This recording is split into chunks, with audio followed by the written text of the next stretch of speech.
FIGC atau Federazione Italiana Giuoco Calcio menawarkan 3 opsi untuk nasib kompetisi Serie A Italia 2019-2020 yang terhenti karena pandemik virus corona di negeri Pisa. Komite Olahraga Italia atau KONI telah resmi menunda semua kegiatan olahraga hingga tanggal 3 April termasuk kompetisi Serie A Italia. Penundaan ini dilakukan tak lepas dari upaya untuk meminimalisir tersebarnya virus corona. Dilansir dari Independen dan BBC, KONI mengambil langkah tegas tersebut karena Italia telah terlampau parah terkena wabah virus corona.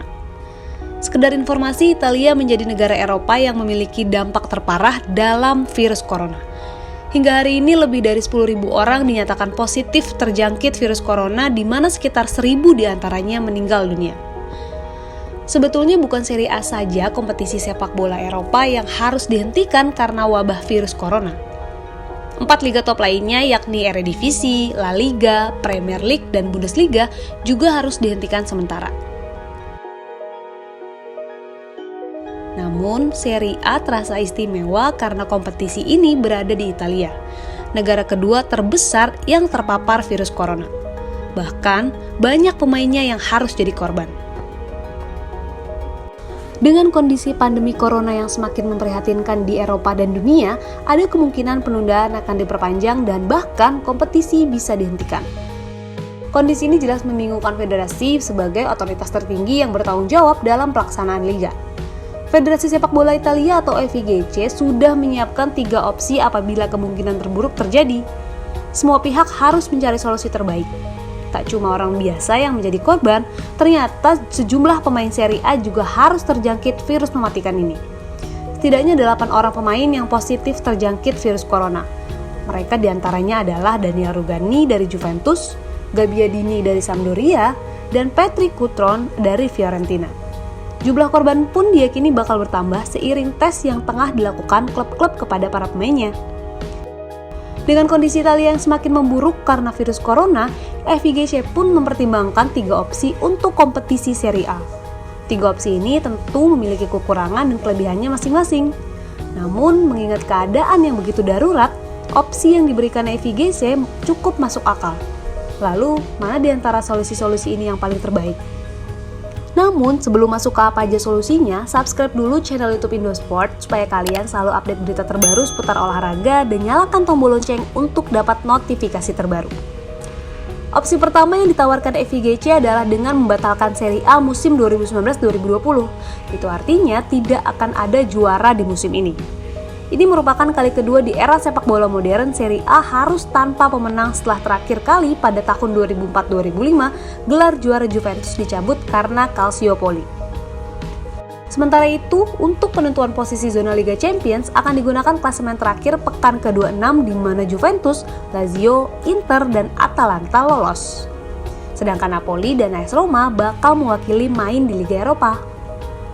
Perubahan cukup radikal terjadi pada penentuan tim degradasi. Dengan opsi ini, itu artinya tidak akan ada tim yang terdegradasi. Sebuah keuntungan bagi Brescia, Spal, dan Lecce yang tengah terjerembab di zona merah. Opsi kedua yang mengundang kontroversi adalah menetapkan Juventus sebagai juara kompetisi musim 2019-2020. Pilihan ini diambil apabila Serie A harus diakhiri pada titik ini atau pekan ke-26. Begitu juga dengan penentuan tim zona degradasi. 3 tim terbawah akan degradasi ke Serie B digantikan oleh 3 tim teratas Serie B. Opsi ini berpotensi akan ditentang banyak klub. Pasalnya, tim-tim seperti Lazio dan Inter Milan masih berpeluang untuk merengkuh gelar juara. Apalagi, tim Lazio musim ini tampil mengejutkan dan bisa meruntuhkan dominasi Juventus. Selain itu, 3 tim terakhir zona degradasi tentu tak akan terima begitu saja harus didegradasi ke Serie B lantaran peluang mereka untuk bangkit masih terbuka lebar. Opsi terakhir dari FIGC dianggap lebih masuk akal. Jika kondisi membaik sebulan atau 2 bulan ke depan, kompetisi bisa dilanjutkan dengan format playoff. Tentu playoff hanya dilakukan untuk menentukan tim juara dan tim yang terdegradasi. Sementara tim-tim yang ada di papan tengah klasemen tidak akan terpengaruh. Untuk penentuan juara akan dipilih 4 tim teratas yakni Juventus, Lazio, Inter Milan, dan Atalanta. Sementara 4 posisi terakhir akan melakukan playoff untuk menentukan tim-tim yang harus terdegradasi. Opsi ini memang paling masuk akal sekaligus paling mengundang pro kontra. Dua klub terkuat favorit juara saat ini, Juventus dan Lazio, tentu bakal dirugikan dengan opsi playoff. Perjuangan keras dan penampilan mereka yang konsisten di Liga bisa terancam sia-sia dengan satu kekalahan saja. Sementara dua klub lainnya, Inter Milan dan Atalanta, sangat diuntungkan lantaran peluang mereka untuk juara di kompetisi normal cukup kecil. Dengan menimbang-nimbang tiga opsi yang ada, sepertinya pembatalan gelar juara adalah yang paling adil bagi banyak pihak. Sama seperti musim 2004-2005, Serie A musim ini pun mau tidak mau harus tanpa pemenang. Berbeda dengan kasus Liverpool di Inggris, baik Juve dan Lazio saat ini tengah bersaing sengit. Apabila Juventus dipilih menjadi juara, jelas sangat merugikan bagi Lazio atau bahkan Inter Milan.